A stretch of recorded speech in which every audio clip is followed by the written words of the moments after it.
నమస్తే, welcome to Disha TV. ప్రస్తుతం మనమైతే ఉస్మానియా జనరల్ హాస్పిటల్ దగ్గర అయితే ఉన్నాము. అండ్ మనం చూస్తూనే ఉన్నాం అనమాట.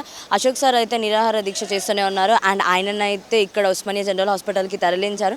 ప్రజెంట్ అయితే ఆయన కండిషన్ అసలు ఏం బాగాలేదు, లైక్ ఐసీయూలో పెట్టారని చెప్తున్నారు. అండ్ ఇక్కడైతే ఎవరిని ఎలో చేయట్లేదు చూడడానికి. ఎవరైతే కొంతమంది అయితే సార్ని చూసి వచ్చారు. సో సార్ పరిస్థితి ఎలా ఉంది ఏంటిది అనేది తెలుసుకుందాం. సో సార్ చెప్పండి, అసలు మీరు చూసి వచ్చారా సార్ని? అశోక్ సార్ని చూసి వచ్చామండి.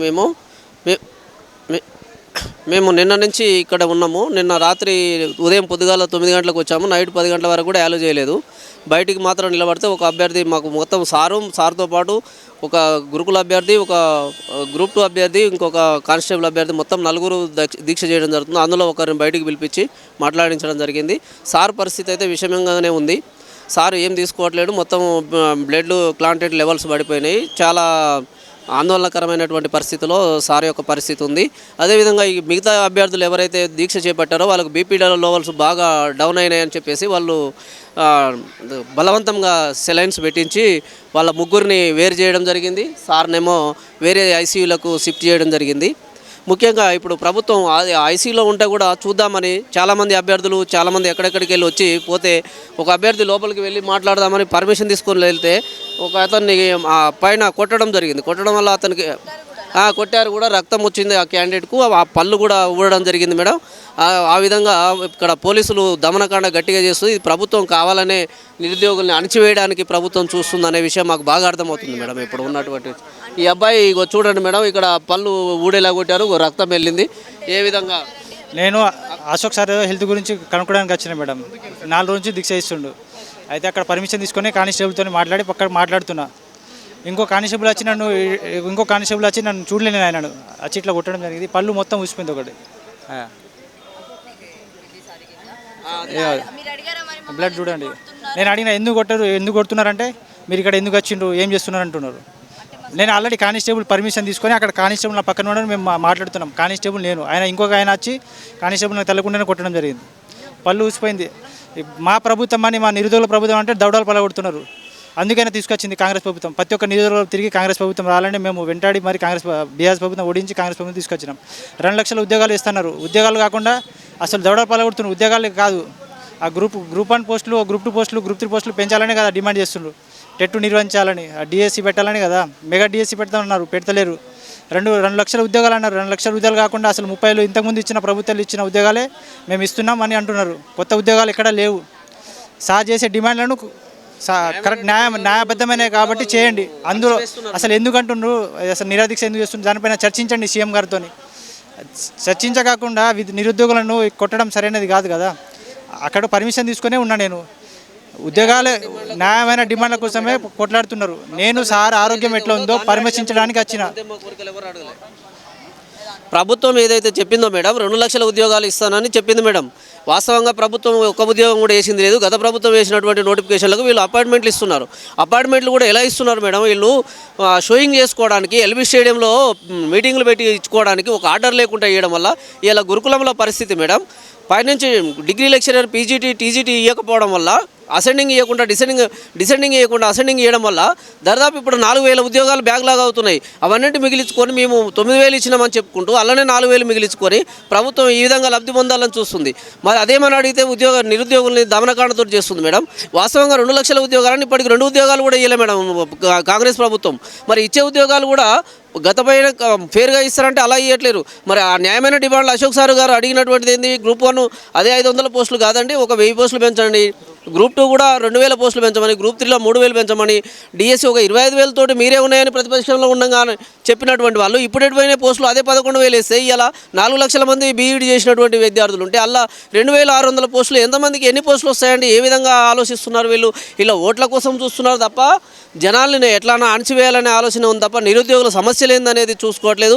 ఇదే నిరుద్యోగులు ఏ విధంగా అయితే ప్రభుత్వం తీసుకొచ్చారో అదే నిరుద్యోగుల నుంచి ఇప్పుడు ప్రభుత్వం చాలా మూల్యం చెల్లించుకోక తప్పదనే విషయాన్ని మేము ప్రత్యక్షంగా గట్టిగానే ప్రభుత్వానికి హెచ్చరిస్తున్నాం. ఇప్పటికైనా పిలిచి అశోక్ సార్ కోరినటువంటి న్యాయమైన డిమాండ్లు ఏవైతే ఉన్నాయో అవన్నిటిపైన చర్చ జరిపి మాకు ఒక హామీ ఇవ్వాలని కూడా మేము కోరుతున్నాము. లేకపోతే ఇప్పటికి 5 రోజులు అయిపోయింది, సార్ యొక్క పరిస్థితి విషమంగా ఉంది. మరి మొత్తము ఇదే విధంగా కొనసాగినట్లయితే సార్కి ఏమైనా జరిగితే మొత్తం రాష్ట్రం మొత్తం అగ్నిగుణంగా మారే పరిస్థితి ఉంది. ప్రభుత్వం ఏ విధంగా అయితే వచ్చిందో 3 నెలలు కాకముందే మరి అది మున్నాళ్ళ ముచ్చట చేసుకుంటుందో లేకపోతే అందరి సమస్యలను పరిష్కరిస్తుందో అనేది విషయం మేము గట్టిగా నిరుద్యోగ యువత అనేది ఇలా నిలదీస్తున్నాం మేడం. సార్ యొక్క పరిస్థితి అనేది విషమంగా ఉంది, చాలా సీరియస్గా ఉంది. వచ్చినటువంటి వాళ్ళని పోలీసు వాళ్ళు కొట్టడం జరుగుతుంది. ఈ విధమైనటువంటి ఎమర్జెన్సీ ఇక్కడ క్రియేట్ చేస్తుంది. మరి ఎందుకో ప్రభుత్వం గురించి అర్థం కావట్లేదు మేడం. సో ఇది అనమాట ఇక్కడ సిచ్యువేషన్ ఎలా ఉందని అంటే మాత్రం సార్ని చూడ్డానికి వెళ్ళిన వాళ్ళని కూడా ఒక కానిస్టేబుల్ అయితే ఒక అభ్యర్థి మీద అయితే చేసుకున్నారు అండ్ అతనికి కూడా బ్లడ్ వచ్చింది. సో ఇలా ఉందన్నమాట. అండ్ వన్ మోర్ థింగ్ ఏంటిదని అంటే అసలు కాంగ్రెస్ ప్రభుత్వాన్ని మేము కోరి తెచ్చుకుంటే కాంగ్రెస్ ప్రభుత్వం ఎందుకు ఇలా చేస్తుందని చెప్పి కూడా ఇక్కడ వీళ్ళైతే బాధపడుతున్నారు. అసలు మా నిరుద్యోగులకు న్యాయం జరగదా, గత ప్రభుత్వం అలానే చేసింది, ఈ ప్రభుత్వం కూడా అలానే చేస్తుంది, ఇప్పుడు మాకు ఎవరు న్యాయం చేస్తారని కూడా వాళ్ళైతే చాలా బాధపడుతున్నారు. అంతేకాకుండా అశోక్ సార్ వాళ్ళ వైఫ్ గారు కూడా మనతో ఉన్నారు, వాళ్ళతో కూడా మాట్లాడదాం అసలు అశోక్ సార్ కండిషన్ ఎలా ఉందని. సో చెప్పండి అమ్మా, అసలు అశోక్ సార్ కండిషన్ ఇప్పుడు ఎలా ఉందమ్మా? సార్ ఈరోజు 5వ రోజు దీక్ష చేస్తున్నాడు. అసలు సార్ కండిషన్ నిన్న మొత్తం కూడా సార్ని ఇక్కడ కులీ కుతుబ్ షా అది దాంట్లో బిల్డింగ్లో పైన టాప్ ఫ్లోర్లో ఉంచారండి. అందులో ఎంత ఉక్కపోతగా ఉందంటే మామూలుగా వచ్చిన వాళ్ళు చెమట కక్కుతున్నారు. అలాంటి సార్ని అందులో దగ్గర 24 గంటలు అందులోనే ఉంచారు. అసలే తను ఏం తినకుండా డిహైడ్రేషన్ ఉంది. అలాంటి వ్యక్తిని అలాంటి రూమ్లలో ఎందుకు ఉంచారో నాకు అర్థం కావట్లేదు. ఇప్పుడు సార్ పరిస్థితి సీరియస్గా ఉంది, ఐసీయూ వాళ్ళలో పెట్టారు. నేను సార్తో కూడా మాట్లాడితే నేను చెప్పాను, నేను సార్కి చెప్పాను, వద్దు అని చెప్తే లేదు నేను చేస్తాను అంటున్నారు. చెప్పాను హెల్త్ కూడా ఒకసారి ఆలోచించుకో, నువ్వు ఎవరి కోసం చేస్తున్నావు, వాళ్ళు అసలు ఎందుకు రావట్లేరు బయటికి పిల్లలు, నేను చెప్పాను, రిక్వెస్ట్ చేస్తున్నాను, అన్నీ చేస్తున్నాను అంటే సార్ అంటున్నారు వస్తారు, నాకు తెలుసు, నేను ఉంటాను అంటున్నారు. అవును, వాళ్ళ స్టూడెంట్స్ పిల్లలు వాళ్ళ కండిషన్ సీరియస్గా ఉంది. సార్ కూడా చెప్పిండు వాళ్ళకి, వద్దమ్మా నేను ఉంటాను, మీరు వద్దు, మీరు చేయకండి, విరమించండి అని చెప్తే వాళ్ళు జస్ట్ ఇంత ముందుకే వాళ్ళు విరమించారు. 4 రోజులు దీక్ష చేశారు వాళ్ళు, 5వ రోజు విరమించారు. సార్ మాత్రం కొనసాగిస్తూనే ఉన్నాడు. మరి ఇలాంటి టైంలో సార్ ఇంకా అలా కంటిన్యూ చేస్తే ఏంటిది? అసలు ప్రభుత్వం అనేది స్పందించలేనప్పుడు ఇంకా ఏం చేయగలుగుతాం? స్పందించేలా చెయ్యాలి, చేస్తాము. ఇది ఎవరి కోసము, దేనికోసం? ఫ్యామిలీని వదిలేసుకొని పిల్లల కోసం చేస్తున్నాడు. వాళ్ళు ఎందుకు దేనికి బయటికి రావట్లేరు, ఎవరికి భయపడుతున్నారు? పోలీస్ డిపార్ట్మెంట్ అలా భయపెట్టిస్తుంది, కాంగ్రెస్ పార్టీ కోసం చెయ్యంది లేదు సారు. నిద్రాహారాలు బానేసి 1 వీక్ కాదు 15 డేస్ తిండి తిప్పలు లేకుండా ఆయనే డ్రైవ్ చేసుకుంటూ పిల్లల్ని తీసుకొని ఒక 4 పిల్లలు తీసుకొని ప్రచారం చేసింది సారు. ఎందుకింత మేధావి వర్గం ఏం చేస్తుంది, ఉద్యమకారులు ఏం చేస్తున్నారు, బయటికి ఎందుకు రావట్లేరు, ఎందుకు స్పందించట్లేరు? మీ తోటి ఉపాధ్యాయుడు, మీ తోటి ఉద్యమకారుడే కదా, దేనికి రావట్లేరండి బయటికి? మీరు చేశారు కదా, మీరు కూడా ఉద్యమాలు చేశారు కదా. మేధావి వర్గం మౌనం అనేది దేశానికి, రాష్ట్రానికి, ఈ ప్రపంచానికి మంచిది కాదు. ప్లీజ్ మీ వాయిస్ విప్పండి, బయటికి తీసుకురండి, మీరు మాట్లాడాలి, మీరు బయటికి రావాలి, ఒక్కసారి ఆలోచించండి. అంటే స్టూడెంట్స్ ఇంతమంది సపోర్ట్ ఇస్తున్నారు కదా మేడం, స్టిల్ ఇప్పటికైనా ఎవరు కాల్ చేసి కానీ లైక్ ఇలా ప్రభుత్వం సైడ్ నుంచి ఎవరు కాల్ చేయలేదు, ఎవరు చెప్పలేదు. కనీసం మీ డిమాండ్స్ ఏం నెరవేరుస్తారో చెప్పండి, నేను సార్తో చెప్పి నేను విరమిస్తాను, కానీ వాళ్ళు ఏం రెస్పాన్స్ లేదు. ఇదా వాళ్ళకి ఇప్పుడు చూస్తున్నారు కదా, అర్థమవుతుందిగా మీకు ఎలా ఉందో. మన ప్రజాపాలన కాదు, ఇది కూడా నిరంకుశన పాలన లాగానే ఉంది. రిక్వెస్ట్ చేస్తున్నాం అందరికీ, సార్ ఏవైతే డిమాండ్స్ పెట్టిండో అవి మీరు ఇచ్చిన డిమాండ్సే, అవి మీరు చెప్పిన డిమాండ్సే, మీది ప్రూఫ్స్ ఉన్నాయి కదా, మీ జాబ్ క్యాలెండర్ ఉంది కదండి, చూసుకోండి, మీరు ఇచ్చిందే. సార్ అన్నే ముద్దు ఎన్ని ఇస్తారో చెప్పండి, మాకు ఎన్ని ఇస్తారో చెప్పండి. గురుకుల వాళ్ళైతే 3000 పోస్టులు ఉన్నాయండి, దాంట్లో వాళ్ళు జాబ్ రాశారు, ఖాళీలు మిగుల్చుకున్నారు. వాళ్ళు మళ్ళీ యాడ్ చేసి 2 లక్షలు ఫిలప్ చేయడం కోసం అవి మిగుల్చుకుంటున్నారా మీరు? వాళ్ళ లైఫ్, వాళ్ళ జీవితాలు ఇవ్వండి, మిమ్మల్ని గుర్తుపెట్టుకుంటారు, మళ్ళీ ఓట్లేస్తారు. ఎంపీ ఎలక్షన్స్ ఉన్నాయండి మీకు, రేపు ఎంపీ ఎలక్షన్లు ఉన్నాయి. సరే విద్యార్థులు మీకు భయపడి బయటికి రావచ్చు, ఓటు అయితే ఉంది కదా, వాళ్ళ ఆయుధం వాళ్ళ చేతిలో ఉంది కదా, చూపిస్తారు. వాళ్ళే మొన్న ఎవరైతే ఏ గవర్నమెంట్ని తీసుకొచ్చారో నిరుద్యోగులు, మళ్ళీ ఎంపీ ఎలక్షన్లు ఉన్నారు, వాళ్ళు అందులోనే ఉన్నారు, చూస్తున్నారు, వాళ్ళు కూడా ఇదంతా చూస్తున్నారు. ఓటు ఆయుధం ఉంది, మౌనంగా ఉన్నా కానీ ఓటు ఆయుధాన్ని యూజ్ చేసుకుంటారు వాళ్ళు. మీ రిజల్ట్స్ అందులో కూడా కనిపిస్తుంది. సో ఇదనమాట ఇక్కడ సిచ్యువేషన్ ఎలా ఉందని అంటే మాత్రం అసలు మేడం అసలు మిమ్మల్ని ఎలా చేశారా లేదా లోపలికి మరి సార్ని చూడడానికి బయట ఒక 10 నిమిషాలు నిలబెట్టించి పంపిస్తా నిలబెట్టించి ఒక 10 నిమిషాలు చూసినాక మళ్ళీ బయటికి పంపిస్తున్నారు. చూసాను ఎలా ఉంది అంటే మాట్లాడడానికి కూడా రావట్లేదు సార్కి, రావట్లేదు. చిన్న వాయిస్ స్లోగా మాట్లాడుతున్నారు. నేను చెప్పాను వద్దు అని చెప్పినా కానీ వినట్లేదు సార్. ఇదనమాట ఇక్కడ సిచ్యువేషన్ ఎలా ఉందని అంటే సార్ మాత్రం ఏదైనా సరే కానీ ఈ ప్రభుత్వం అయితే దిగి రావాలి, వీళ్ళకంటూ న్యాయం జరగాలి, ఎవరైతే నిరుద్యోగులు ఉన్నారో ఈ కాంగ్రెస్ ప్రభుత్వం వల్ల వాళ్ళకి అన్నట్టు. మీడియా వాళ్ళు ఎందుకు రావట్లేదు సార్? మెయిన్ మీడియా ఏం చేస్తుందండి? ఎక్కడున్నారండి? ఏం సీరియస్ అయినాక వస్తారండి మీరు? అప్పుడు పబ్లిష్ చేస్తానికి వ్యూస్ కోసమా? వ్యూస్ కోసం చూస్తున్నారండి? సీరియస్ అయినాక వస్తారా? అప్పుడు రండి తెచ్చుకోండి, మీ పిఆర్పి రేటు పెంచుకోండి, వ్యూస్ వస్తే అప్పుడు చేసుకోండి. దానికోసం వెయిట్ చేస్తున్నారా? రావచ్చు కదా, కవర్ చేయొచ్చు కదా. మీరు కూడా మీడియా కదా, ప్రజాస్వామ్యం కదా, ప్రజాస్వామ్యంలో ఉన్నారు కదా. మీరు కూడా ప్రజా సమస్యలను వెలుగు చూపాలి కదా. రాజకీయ నాయకుల దగ్గరనే ఉంటారా? ఇలాంటి ఉద్యమకారుల దగ్గర తిరగరా మీరు? వీడియో కవర్ చెయ్యరా? రారా మీరు? పెద్ద ఛానల్స్ ఏం చేస్తున్నాయండి? సోషల్ మీడియా మీరు రెస్పాండ్ అవ్వండి ప్లీజ్, రిక్వెస్ట్ చేస్తున్నాను నేను. సార్ ఆరోగ్యం బాగాలేదు, క్షీణించింది. ప్లీజ్ మీకు ఒక్కటే చెప్తున్నాను, నేను సార్ తరపున చెప్తున్నాను, బయటికి రండి, ప్రచారం చేయండి. గవర్నమెంట్కి సెగ తెలగాలండి ఫస్ట్. ఎందుకు రాదు? వస్తుంది మీకోసమే. మీరు ఇలాగే మౌనంగా ఉండనుకోండి, రేపు ఎవరు చేసినా ఏం రెస్పాండ్ అవ్వదు, అప్పుడు కూడా ఏం పట్టించుకోదు, అప్పుడు కూడా మిమ్మల్ని. ఇప్పుడే మౌనంగా ఉందంటే అప్పుడు కూడా మౌనంగానే ఉంటుంది. ఇది ఒక్కటే సమస్య కాదు, చాలా సమస్యలు ఉన్నాయి. మీరు ఉద్యమాలు చేయండి, అప్పుడు కూడా ఏం రెస్పాండ్ కాదు. మీరు బయటకు వస్తేనే గవర్నమెంట్ భయపడుతుంది. ఇదే ఇష్యూ కాదు, రేపు ఇంకో ఇష్యూ కూడా ఉంటుంది. ఇది నిరుద్యోగుల ఇష్యూ కావచ్చు, రేపు ప్రజల సమస్యలు వస్తాయి. మీరు చేస్తారు, మీరు బయటకు వస్తారు, అప్పుడు ఏం రెస్పాండ్ కాదు. ఎలా అణచివేయాలనేది చూస్తుంది గవర్నమెంట్. ప్లీజ్ అందరూ కూడా రెస్పాండ్ అవ్వండి, సార్ని కాపాడుకుందాం మనం.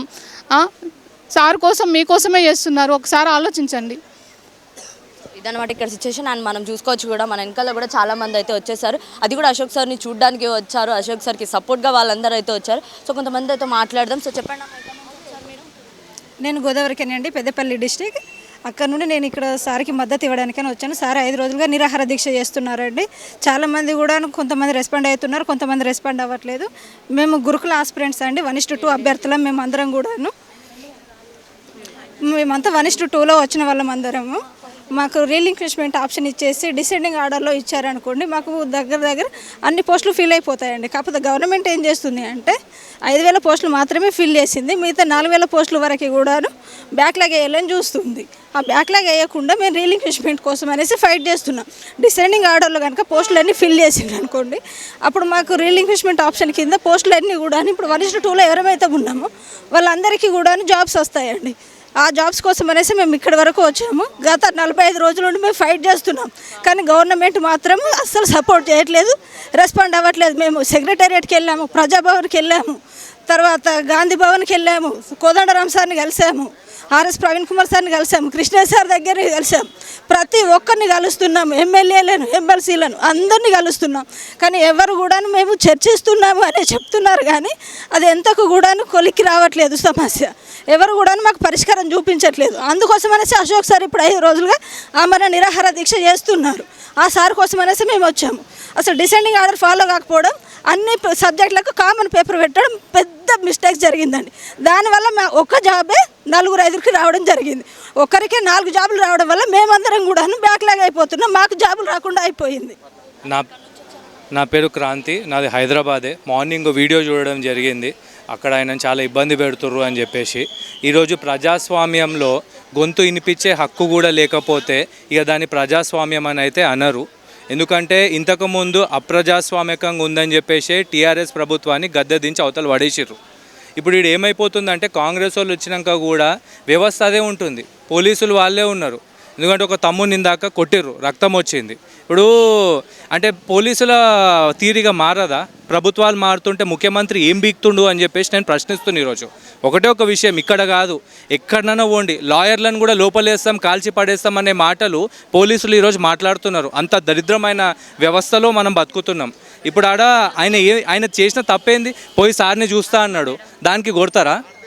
మీకు కనీసము ఇక్కడ ఒక న్యాయబద్ధంగా ఒక వ్యక్తి పోరాటం చేస్తుంటే బాధ్యత గల ప్రభుత్వం అయితే ముందుకు వచ్చి అరే బాబు ఉద్యోగాలు ఇవి ఉన్నాయి ఇది ఉన్నాయి అని చర్చలు పెట్టైనా మాట్లాడైనా సామరస్యంగా ఒక పరిష్కారం అన్నది ఇవ్వాలి. ఇక నేను ముఖ్యమంత్రి అయిపోయినాను, నేను రాను, కాకముందు అయితే మీ అవసరం కావాలి అని చెప్పేసి ఈ ఎన్ఎస్యుఐ వాళ్ళు లేకపోతే కాంగ్రెస్ వాళ్ళు ఇక మొత్తం నాయకులందరూ వచ్చి వీళ్ళ చుట్టూ తిరిగి ఇక అయిపోయిన తర్వాత మా పని అయిపోయిందిరా బాబు మీతో సంబంధం లేదంటే అస్సలు కరెక్ట్ కాదు. ప్రజాస్వామ్యంలో ప్రజాస్వామ్యబద్ధంగా కనుక మీరు వ్యవహరించకపోతే ముఖ్యంగా ప్రభుత్వ ఉద్యోగులకు కూడా వార్నింగ్ ఇస్తున్నా నేను. ఏంది అని అంటే మీరు చక్కగా ఉద్యోగాలు చేయండి, పోలీసులు అయితే చాలా జాగ్రత్తగా ఉండాలి అని చెప్పేసి హెచ్చరిస్తున్నాను. ఇది నేను ఒక లాయరు పోలీసులకు ఇచ్చిన హెచ్చరికలాగానే తీసుకోండి. ఆల్రెడీ ప్రెస్ మీట్ పెట్టి 100 సార్లు చెప్పిన. ఇక్కడ కనుక మళ్ళీ ఇంకొకరి మీద చేయి పడ్డది అని అంటే ప్రభుత్వం అనేది ఏమవుతుందో గుర్తుపెట్టుకోండి, ఇది ఖబర్దార్. సో మనతో పాటు అయితే సార్తోని నిరాహార దీక్ష చేసిన వాళ్ళు కూడా మనతో పాటు అయితే ఉన్నారు, వారితో కూడా మాట్లాడదాం. వాళ్ళు ఇప్పుడే బయటికి వచ్చారు. సో చెప్పండి మేడం, అసలు ఆస్మా గారు మీరైతే ముందు నుంచి ఉన్నారు కదా, సో ఎలా ఉంది ఇప్పుడు సార్ కండిషన్ ఏంటిది? అసలు మీరు కూడా ఈరోజు మీరు కూడా ఏదైతే నిరాహార దీక్ష ఉందో అది విరమించుకున్నారు కదా, అసలు ఏం జరిగింది? మేము ఆదివారం రోజు నుంచి చేస్తున్నాము. అయితే అక్కడ ఇంట్లో చేసాము 3 days. అయితే ఒకరోజు నైటు మొన్న నైటు 2 గంటలకి పోలీసులు వచ్చి మమ్మల్ని తీసుకొచ్చేసి ఆ రోజు నుంచి సెలైన్స్ మధ్యలో ఇక్కడ ఉంటున్నాము. సార్కి అయితే అల్సర్ ఉంది, షుగర్ ఉంది. ఇప్పుడైతే సార్ పరిస్థితి బాగాలేదు. అయినా ఇప్పటికీ మాకు ప్రభుత్వం నుంచి కరెక్ట్ ఒక స్పందన రావట్లేదు. ఒక మధ్యలో చెప్తున్నారు విరమించుకోండి, వస్తాము వచ్చి చర్చలు జరుపుతామని చెప్తున్నారు. కానీ విరమించుకుంటే వచ్చే చర్చలు వద్దు మాకు. దయచేసి ఫస్టే ఒక స్పష్టమైన హామీలు ఇవ్వండి. మేమేం ఇంతకుముందు నుంచి కూడా అడుగుతున్నాము. మా వల్లనే సారు ఈరోజు ఆ పరిస్థితిలో ఉన్నారు. అది నాకు చాలా బాధ అనిపిస్తుంది. ఇప్పుడు మేము గెలుపుకున్న ప్రభుత్వం కాబట్టి ఇంత దర్జాగా అడుగుతున్నాం. ఇంతకుముందు ప్రభుత్వంలో మేము ఇంత క్వశ్చన్ చేయలేదు. మాకు ఓపికలు లేవు, దయచేసి అర్థం చేసుకోండి. సార్తో పాటు మేడం కూడా, సార్ వైఫ్ కూడా మా దగ్గరనే ఉంటున్నారు. అసలు వాళ్ళ ఫ్యామిలీ గురించి కూడా ఆలోచించాలి కదా. మా కోసం సార్ ఇబ్బంది పడుతున్నారు. ఇంకోటి అక్కడ కోవట్లు ఇక్కడ కోవట్లు అని అంటున్నారు. కాదండి, మా సమస్యల కోసం, మా విద్యార్థుల సమస్య కోసం మేము ముందుకొచ్చి సార్తో మేము సార్ ఇది ప్రాబ్లం అవుతుంది మాకని మేమే ఫస్ట్ చెప్పినాము. ఈరోజు సార్ మా తరపున నిలబడి మా అందరి తరపున అన్ని సమస్యలపైన అన్ని సపరేట్గా అయితే ఇట్లా కాదని చెప్పేసి GO 46 ఇక గురుకులాలు, గ్రూప్స్ అన్నీ, టెట్, డిఎస్సి వీటన్నిటిని ఒకే దగ్గర సమస్యలన్నీ ఒక దగ్గర తీసుకొని ఇంత స్ట్రాంగ్గా కూర్చోవడానికి కారణమైంది. ఇంకోటి ఏంటంటే చాలా దగ్గర వినతి పత్రాలు ఇచ్చినాము, అందరు ఎమ్మెల్యేలని అందరినీ కలిసినాము. అయితే మరి ఎందుకో మరి ఇప్పటిదాకా అయితే స్పందించలేదు ఎవరు. అందుకే ఈ నిరాహార దీక్ష చేయడానికి మేము పూనుకున్నాం. ఇంత కఠిన నిర్ణయం ఎందుకు తీసుకుంటున్నారు అని చెప్తున్నారు. కానీ మేము మీ దగ్గర ఎన్ని రోజుల నుంచి తిరుగుతున్నాము, అది మీరు ఆలోచించరా ఒకసారి? మమ్మల్ని డైవర్ట్ చేస్తున్నారు, మమ్మల్ని బ్యాడ్ చేయాలని చూస్తున్నారు. మేము ఎవరో చెప్తే మేము చేయట్లేదు, మేము ఏర్పాటు చేసుకున్న ప్రభుత్వం కాబట్టి ఇట్లా ఈ విధంగా చెప్తేనైనా మీరు అర్థం చేసుకుంటారనే ఉద్దేశంతో మేము చేసినాము. మా వెనకాల ఎవ్వరి ఏం బెదిరింపులు కానీ ఎవరి సపోర్ట్ కానీ ఏం లేవు. మేముగా విద్యార్థులము, మాకు సపోర్ట్గా అశోక్ సారు వాళ్ళ ఫ్యామిలీతో సహా మాకు సపోర్ట్గా ఉన్నారు. ఈరోజు మేడంకి అయితే చాలా కృతజ్ఞతలు. అసలు నిజంగా మా పేరెంట్స్ లెక్క మాకు తోడున్నారు ఇన్ని రోజులు. మేడం కూడా ఏ రోజు కూడా విరమించుకోండి అని చెప్పలేదు. మీ సమస్యలు పరిష్కారం కావాలి, గురుకులాలు 3000 బ్యాక్లాగ్స్ అవుతున్నాయి కాబట్టి మీరు నిలబడదాము, ఇట్లే మనకి అందరికీ న్యాయం జరగాలని మేడం మాకు సపోర్ట్ చేసినారు. సరే, మాకు ఓపికలు తక్కువ ఉన్నాయి, మిగతా వాళ్ళ దగ్గర మాట్లాడారు. హాస్పిటల్ పరిస్థితులు ఎలా ఉన్నాయి ఒకసారి? పరిస్థితులు అయితే మమ్మల్ని ఏమైందంటే ఇన్ని రోజులు చూసిరా, కనీసం హాస్పిటల్కి వచ్చినప్పటి నుంచి మా సిచ్యువేషన్ ఎట్లుందో కూడా మీకు తెలియదు. ఈరోజు బయటికి వచ్చినాం కాబట్టి మేము ఈ పరిస్థితులు ఉన్నామని తెలుసు. కనీసం ఒక ఫోటో దిగే పరిస్థితి కానీ, అవును ఎట్లున్నారని పలకరించే పరిస్థితి కూడా లేదు. బయటి వాళ్ళని ఒక్కరిని కూడా లోపలికి రానివ్వలేదు. మేడం ఒక్కతే ఇట్లా వచ్చింది, కనీసం ఒక ఫోన్ కూడా లేదు మా దగ్గర. మొత్తం నిర్బంధం. అసలు మా విషయాలు ఎవ్వరికి బయట వాళ్ళకి తెలియనియకుండా చేసిరు. మరి ఎందుకో మా మీద అంత కక్ష సాధింపు ఎందుకు మాకు అర్థం కావట్లేదు. అసలు ఇన్ని రోజులు 3 రోజుల దాకా లోపల ఉన్నాం కదా, ఈరోజు మేము విరమింపజేసినందుకు ఈరోజు బయట కనిపిస్తున్నాం. కానీ లేకపోతే రోజుకు 7-8 శవాలు పోతున్నాయి. రేపు ఎల్లుండి అయితే మా శవాలు కూడా పోతాయేమన్నంత భయం వేసింది మాకు. అయితే నేను అమ్మాయిగా నాకు కొన్ని సమస్యలు ఉంటాయి కదా, అట్లా నేను ఎదుర్కోలేకపోతున్నా అక్కడ. ఇక కానిస్టేబుల్స్ పొద్దుటి నుంచి అయితే లేడీ కానిస్టేబుల్స్ ఎవరు లేరు. అయితే ఉన్న వాళ్ళు మొత్తం సార్ని వేరే వాడికి షిఫ్ట్ చేసిరు. వేరే వాళ్ళు అక్కడికి వచ్చేసారు. మేము డిశ్చార్జ్ అయినాం కాబట్టి మేము వచ్చేసినాము. అసలు కనీసం బయట వాళ్ళని మమ్మల్ని పరామర్శించే యోగ్యం కూడా లేకుండా చేసిరు. ఇది చాలా దారుణం అని అనుకుంటున్నా. మేడం కూడా ఒక్కసారి అడ్మిట్ చేసేటప్పుడు రానిచ్చారు, తర్వాత రానివ్వలేదు. మా ఫోన్లు ఫస్టే గుంజుకున్నారు. మా ఇన్ఫర్మేషన్ ఎలాంటి ఇన్ఫర్మేషన్ బయట తెలియనివ్వకుండా చేసిరు. మొత్తం లీక్ అవ్వనివ్వకుండా ఎవరిని కూడా రానివ్వలేదు. అక్కడ కూడా అంతే, ఇంట్లో చేసినప్పుడు కూడా అంతే, అక్కడ కూడా నిర్బంధంలోనే మొత్తం పోలీసులు. అసలు ఒక మీడియా ఛానల్ని కూడా పైకి రప్పించలేదు. ఇంత కక్ష సాధింపు ఎందుకు? మీకోసం మేము ప్రచారాలు చేయలేదా రోడ్ల మీద తిరిగి? ఈరోజు మా మీద ఎందుకు ఇంత కక్ష సాధింపు చేస్తున్నారు? మావి ప్రాణాలు కదా, మా ప్రాణాలు పోతే మీకు అంత మంచిగా ఉంటుందా? మేము విద్యార్థులం కదా, మేము ఏం అడుగుతున్నాం? ఏమైనా తీర్చలేని కోరికలు అడుగుతున్నామా? ఈరోజు 46 వాళ్ళవి 317 జీవో వాళ్ళది చర్చలు జరుపుతున్నారంట. మరి మేమేం పాపం చేసినాము? నిన్న మొన్న క్వశ్చన్స్ ఇట్లా రేజ్ చేసిన వాళ్ళని వాళ్ళ సమస్యలు తీరుస్తున్నారు. మరి ఇన్ని సమస్యల మీద మేము ఫైట్ చేస్తున్నాము, మరి మేము కళ్ళకు కనిపించట్లేదా? మమ్మల్ని ఎవ్వరు వెనకాల నుంచి ఫోర్స్ చేయలేదు. మా సమస్య మీద మేము కొట్లాడడానికి వచ్చినాము. అశోక్ సార్ కూడా మాకు సపోర్ట్ చేస్తున్నారు. సార్ పరిస్థితి అయితే బాగాలేదు. ఒకవేళ సార్కి ఏమన్నా అయితే మాత్రం అది ఖచ్చితంగా మీ బాధ్యతనే. చెప్పండి, మీకు లైక్ మీరు నిరాహార దీక్ష చేస్తున్న టైంలో కానీ గవర్నమెంట్ నుంచి ఎలాంటి టైప్ ఆఫ్ రెస్పాండ్ వచ్చినా, కాల్స్ వచ్చినాయా? మాకు అసలు రెస్పాన్స్ బయట నుంచి ఎండని చూద్దామంటే ఎండనే రావట్లేదు మా మీద. ఇవాళ 3 రోజుల నుంచి నిర్బంధంలో ఉంచారు. ఎటువంటి ఇక మేము దీక్షలో ఉన్నాం, మమ్మల్ని చూడడానికి రానిస్తలేరు. మా ఇన్ఫర్మేషన్ కూడా బయటికి తిరగాలి. అశోక్ సార్ పరిస్థితి దారుణంగా ఉంది. ఇవాళతో 6 రోజులు నేను తినలేదు, తాగలేదు. మేము ఇప్పుడే మా ఓపిక లేక, మేము చిన్నపిల్లలు, మీరు ఆలోచించండి. మీ తరపున నేను ఎక్కడ దాగైనా కొట్లాడతా, ఏమైనా చేస్తా, నా అవసరం నా ప్రాణాలైనా లెక్క చేయనని చెప్పేసి అశోక్ సార్ భీష్మించి కూర్చున్నారు. మీరైతే మీకు ఇంకా టైం ఉంది, మీకోసం కొట్లాడడానికి నేనున్నా. మీ ఆరోగ్యం జాగ్రత్త, మీరు చూసుకొని మీ ఆరోగ్య పరిస్థితిలో మీరు కొంచెం ఓపికతో చేసుకొని దీక్ష విరమించుకోమని మాకు అశోక్ సార్ చెప్పడం వల్ల మేము ఎంతో కొంత మేము విరమించడం జరుగుతుంది. కానీ మీ తరపున నేను ఫైట్ చేస్తా, నేను ప్రభుత్వం ఎట్లా దిగిరాదో నేను చూస్తా అని చెప్పేసి ముండి పట్టు పెట్టుకొని అశోక్ సార్ కూర్చొని ఉన్నారు. మాకు తప్పకుండా మేము పెట్టిన డిమాండ్లు మాకు తప్పకుండా నెరవేర్చాలి. అది గ్రూప్ 1 పోస్టుల విషయంలో కానీ, గురుకుల పోస్టులో కానీ, డిఎస్సి పోస్టుల విషయంలో కానీ, ఇంకా జియో నెంబర్ 46 ఏదైనా కానీ మాకు అన్నిట్లో సరైన న్యాయం జరిగితే కానీ అప్పుడు దాకా నేను దీక్ష విరమించమని సార్ చెప్తున్నారు. కనీసం మేడం గారు కలవడానికి కూడా పోలీసు వాళ్ళు ఛాన్స్ ఇస్తలేరు. పోలీసు వాళ్ళు కూడా సరైన రీతిలో స్పందించట్లేదు, పట్టించుకోవట్లేదు. పాపం పొద్దున ఒక అబ్బాయి వస్తే ఆయన పగల కొడితే ఒక కానిస్టేబుల్ పన్ను ఊడిపోయింది. అంత దౌర్జన్యం చేయాల్సిన అవసరం ఏముందండి? మేము ప్రభుత్వానికి ఏమో కొట్టినామా? ప్రభుత్వానికి రోడ్ల మీద వచ్చి కూర్చున్నామా? ప్రభుత్వానికి ఏమైనా నష్టం చేసినామా? మేము శాంతియుతంగా దీక్షలు చేస్తున్నాం. మా కోసం వచ్చే వాళ్ళని కనీసం ఇంత దూరం వచ్చాం, ఒకసారి చూస్తే బాగుంటుంది అనుకున్న వాళ్ళని ఇట్లా కొట్టడం, ఇట్లా చేయడం ఎట్లాంటివా అనిపిస్తుందండి? చాలా బాధ అనిపిస్తుంది. ఇక 4-5 రోజుల నుంచి తినకుండా ఇట్లా మేము అందరి కోసం చేస్తూ ఉంటే ప్రభుత్వం ఇంత కఠిన నిర్ణయాలతో ఉండకూడదు, ఇంత కఠినంగా ఉండకూడదు. మేమే ఇచ్చినాం ప్రభుత్వానికి. రేపు మా విషయంలో సరైన నిర్ణయం తీసుకోకపోతే ఆ ప్రభుత్వాన్ని ఏ విధంగా మేము మళ్ళా దానికి చేయాలో ఆ విధంగా అది కూడా మాకు తెలుసు. ఏ విధంగా తెచ్చుకున్నామో తెలుసు, ఏ విధంగా దానికి పడగొట్టాలి, ఏ విధంగా దానికి ఇది చేయాలో కూడా మాకు తెలుసు. ఎన్నికలు ఎంతో దూరంలో లేవు, చాలా దగ్గరలోనే ఉన్నాయి. అది ఆలోచించుకొని ప్రభుత్వం సరైన నిర్ణయాలు తీసుకుంటే ప్రభుత్వానికి మంచిది, అందరికీ మంచిది, మా విద్యార్థులు కూడా మంచి జరుగుతుంది. ఇదే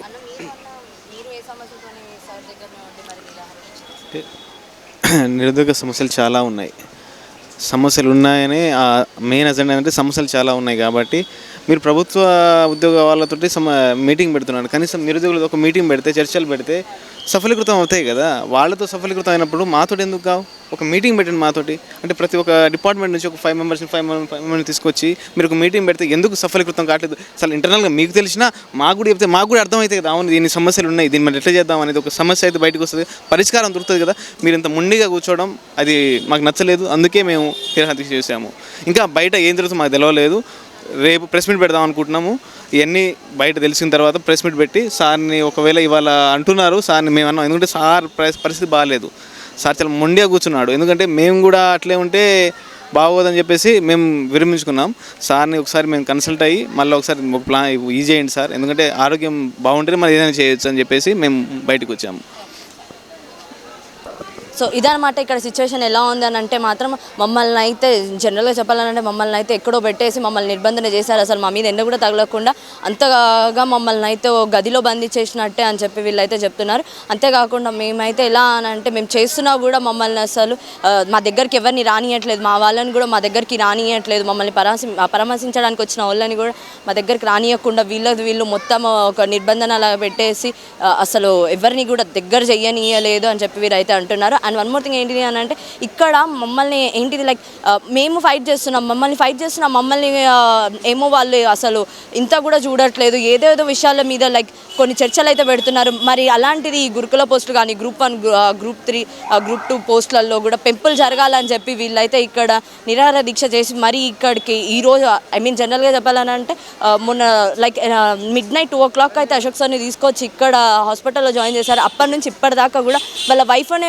పంపడానికి కూడా లోపల 1కి 10 సార్లు ఎవరైతే పోలీసులు ఉన్నారో వాళ్ళు ఆలోచిస్తున్నారు. అసలు వీళ్ళకి ఎప్పుడు న్యాయం జరుగుతుంది ఏంటిది, మమ్మల్ని కూడా చర్చలకు పిలవండి, మా బాధలు ఏందో చెప్పండి, మీ సైడ్ నుంచి మీ ప్రాబ్లమ్స్ ఏమైనా ఉన్నా కూడా చెప్పండి అని చెప్పి అయితే వీళ్ళు అంటున్నారు. అంతేకాకుండా ముందు ఎలక్షన్స్ వస్తున్నాయి, కాంగ్రెస్ ప్రభుత్వం ఏం తీసుకున్నా ఏ డెసిషన్ తీసుకున్నా కాస్త ఇంకా ముందు ఆలోచించి తీసుకోవాలని చెప్పి వీళ్ళైతే ఇక్కడ హెచ్చరించడం జరిగింది కాంగ్రెస్ ప్రభుత్వాన్ని కూడా.